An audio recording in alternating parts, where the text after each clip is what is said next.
আমি পায়েস তৈরি করছি আজ উল্টোরথ, তো ওই জন্যে প্রথম থেকে ভিডিওটা দেখানো হয়নি আপনাদেরকে, কেন ভিডিও ধরার কেউ ছিল না, এখনও নেই।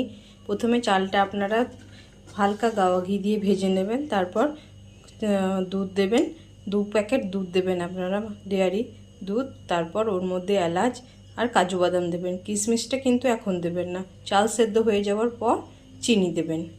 আমার চাল এখানে সেদ্ধ হয়ে গেছে, তাই আমি চিনি এখানে দিয়েছি।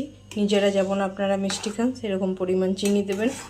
দুধটা একটু মাখো মাখো টাইপের হবে, তারপর আপনি পায়েসটা নামাবেন একটু গরম মশলা দিয়ে, আর তারপর কিশমিশগুলো দেবেন।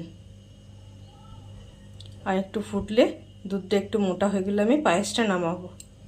কেমন লাগছে আমার পায়েসটা অতি অবশ্যই আপনারা জানাবেন, আর আপনারাও ট্রাই করে দেখবেন পায়েসটা, দেখবেন খুব সুন্দর লাগবে। Thank you, let's then tata, by.